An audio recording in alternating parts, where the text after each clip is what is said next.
mooy le peuple. est-ce que demuñu tey ba journalistes yi commencé di nu benn forme de terrorisme ba boo toogee ci plateau yow boo nekk def sa émission sax yaa ngi waxee ci xelu ñeneen ñi au lieu sa xel. xam nga dina la dafa am benn affaire boo xam ne seetluñ ko man pratiquement émission yëpp laay suivre. bu ma ci tar dama ko rattrapé xool ko. mais pratiquement tey journalistes yi may gis lu ci bëri tey. wala chroniqueurs yi nekk ci xam nga danger mënut a weesu. ñàkk xam. kan mooy kan. ak kan moo war a def lan. c'est un danger. tey bu ñu demee tey ba jël Bara Ndiaye ne chroniqueur la. bu Walf. mais tiit dafa jot. te chroniqueur il faut avoir.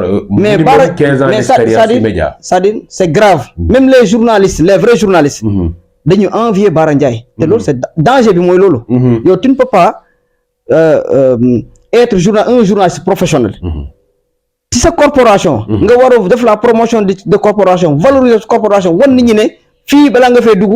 il te faut ça et ça. il faut souffrir. il faut faire ceci ou cela pour mériter véritablement le statut de journal le statut de chroniqueur nga taxaw te naan da ngay fan Bara Ndiaye. mais c'est incroyable et inadmissible foofu la réew mi toll. mais tey aujourd'hui tey bi ñuy wax tey réew mi y a pas que les politiciens. il faut qu'on arrête de fustiger également les politiciens gis nga les politiciens tey. népp nu ñu mën a mel tey. journalistes également am nañ ci part de responsabilité parce que les journalistes sont beaucoup plus puissants que les politiciens. parce que pour plusieurs raisons. te journaliste moo la mën a siiwal. may la benn code boo xamante ne yow mosoo ko xalaat dans ta vie. mais est-ce que tey kooku yow mi ngay may loolu noonu. war ngaa mën a dem ba nga yaakaar ne kooku sa àdduna ci moom la. mais c'est dangereux. di ko fan. mais c'est extraordinaire dans un pays normal. Bara Ndiaye n'a pas droit à la parole. man de Bara Ndiaye du ma interviewé. dem naa nag c'est vrai que dem naa ci ay plateau yu bëri. mais Bara Ndiaye man sequma ak moom lu ma toogee mooy laaj. sequma ak moom mooy toog muy wax analyse. mais ñi toog ak moom ñoo ko nangu parce que pour man boo demee tey boo dem plateau ci ngay toog war nga xam mooy kan. mais absolument man c'est pas un Bara Ndiaye moom mais dama ko xeeb pour mu toog ak man ñuy waxtaan ci mbirum. ci mbirum réew mi. man Bara Ndiaye je ne le considère mais pourquoi ngay may Bara Ndiaye li muy wax. koo xamante ne à longueur li muy wax c'est tout sauf c'est tout sauf nekk chroniqueur.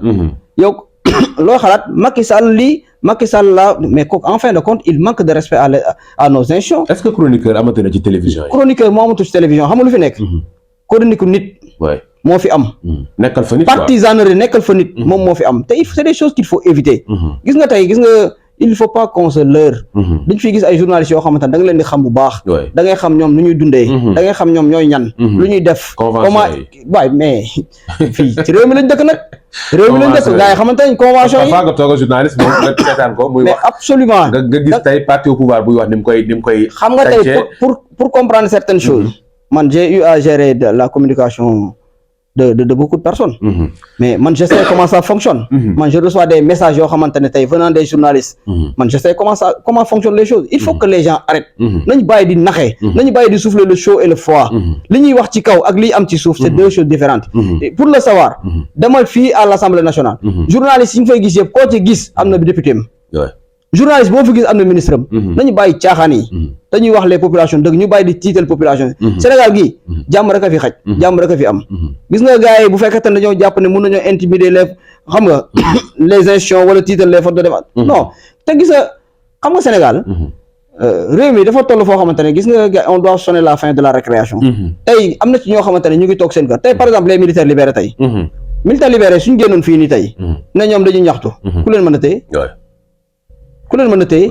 mais xam nañ ni ñu yëngalee. mais bu baax. mais on ne va pas le faire parce que on est des républicains on est des patriotes. On n'a pas été dans l'armée pour rien du tout.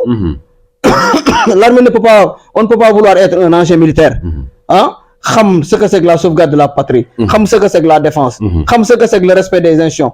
Nous les militaires, pourquoi les militaires respectent les civils? C'est parce qu'ils pensent que les civils sont civilisés. C'est ce que avait dit Idrissa Seck. Idrissa Seck avait dit à ces gens. Vous savez pourquoi les militaires, les hommes de tenue respectent les civils? Parce qu'ils pensent que les civils sont civilisés. waaye civil bu ñu demee ba nga xamante ne wane mbirum civilisation mbirum civisme jox nit ñi jox gars yi jox cër bi nga xamante ne moom la ñu war a jox les institutions. Mais les hommes de tenue sont dans l'obligation d'agir. Macha Allah foofu la ñuy jeexalee tey seen association bi fan la toll ak yan action ngeen yi waajal pour def ko. action yi bari na déjà au-delà de la formation bi nga xamante ne DER moom la ñu kii. Également damay lancer un appel.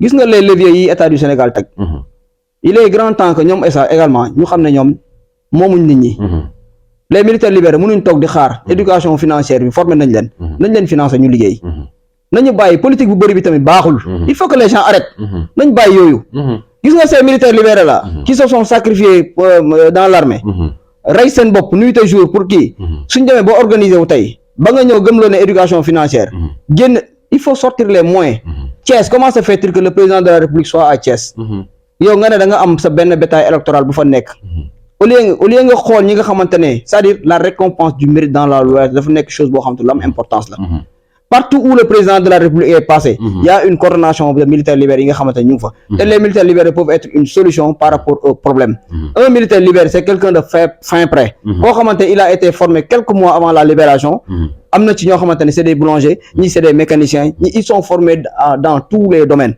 pour cela nag quand on parle de la lutte contre le chômage la réinsertion la promotion de la jeunesse yu nu mel te nga am des militaires libérés yi fi nekk mais qu'est-ce qui t'empêche aujourd'hui de faire zoom sur ces gens-là wala ñoom qu'est-ce qu'ils veulent en fin de compte la délégation rapide à l'entrepreneuriat la 3FPT mais aujourd'hui c'est quoi le problème ils ont quel problème avec les militaires libérés quand les militaires libérés font dans ce qu'on appelle ils sont pacifiques par rapport à beaucoup de choses c'est des gens yoo xamante ne aujourd'hui ils sont très disciplinés très organisés mais lan mooy le problème tu les as formés ñu ngi toog di xaar le financement ils ont leur projet ils vous ont proposé des projets ñun est-ce que xam nga benn affaire Yves dans tous les secteurs on a fait des propositions au chef de l'État aux différents ministères de tutelle wax leen carrément ce que nous pensons on a un projet de citoyenneté boo xamante ne mais ça traîne dans les ministères qu'est-ce qui les empêche aujourd'hui de jeter un coup d'œil sur ces projets-là c'est un projet de rééducation un projet boo xamante ne ça peut servir à beaucoup de choses kooku lan lay état du Sénégal di xaar en tout cas démembrement état yi lu ñu xaar levier yi nga xamante état moom la teg fii di xaar ana FONGIP ana 3FPT ana DER ana ANPEJ ana ONFP mais ñooñu mais lan mooy seen problème ils savent pour l'organisation parce que ñoom ñoo la gën a xam existence de cette association une association boo xam ne c'est reconnu par l'État depuis février 2013 yow nga ne yow association boobu yow da nga koy former rek bàyyi ko noonu pendant ce temps yaa ngi dem bi président ñëwee Thiès yaa ngi financé à hauteur de millions wala millions yooyu du dëgg mais c'est dangereux ce que les gens font là macha allah ñu ngi lay gërëm Cheikh jërëjëf Yves maa ngi lay remercier waat bu baax ci occasion bi nga xamante ne moom nga ma may ba mën a exprimer wu wax joxe sama point de vue ci réew mi waaye li may lancer waat rek appel bi may lancer waat mooy tey une chose est très claire damay dégg ñu naan les forces de défense et de sécurité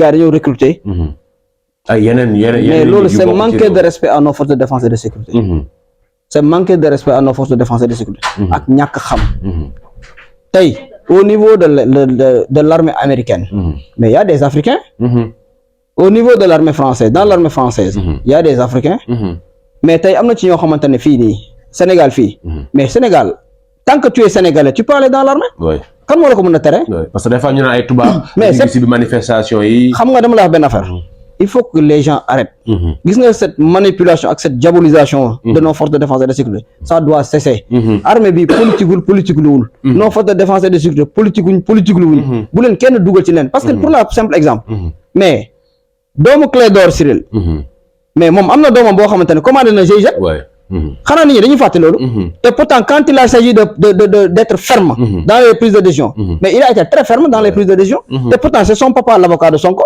il faut que nit ñi arrêté pay caaxaan bi gis nga tey ñi nga gis ni tey ay ñoom Bouba Ndour yi ngay gis ni tey ñu nekk ci télé bi di wax lu leen neex c'est des gens qu'il ne faut pas écouter Bouba normalement Jakaarlo il n'a même pas sa place à Jakaarlo c'est comme Bara Ndiaye mais Bouba ak Bara Ndiaye kiif keroog maa ngi koy seetaan muy wax ne ce n'était pas l'appel ngay porter plainte nit pour diffamation affaire yooyu fàtte na ne moom porte na fi plainte nit pour diffamation ba réclamer fi ay millions yu bare il faut que les gens arrêtent c'est-à-dire il faut qu'on arrête tant que ce pays là les gens ne se regardent pas les yeux dans les yeux et se dire la vérité du dëkk bi du dox c'est pas une question de Macky Sall wala Ousmane Sonko wala kii mais il s'agit des gens aux populations ces gens qui sont sur plateau télévisé de dire la vérité et d'arrêter de vouloir être un messie. Ils ne sont messie en absolument rien du tout.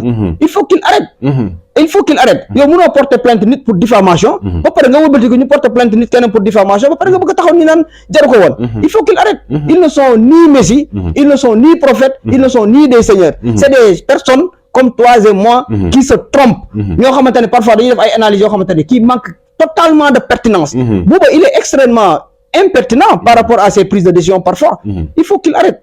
C'est-à-dire il ne faut pas faire des analyses pour plaire à une personne, mais faites des analyses qui vont dans le bon sens. Man loolu laa gëm. Mais di def ay analyses pour neexal ma Samba wala ma Demba. Mais c'est en fin de compte c'est être faux. Et les gens ne doivent pas être faux. Mais c'est ça. Macha Allah Cheikh. Jërëjëf. Jërëjëf Yves, merci.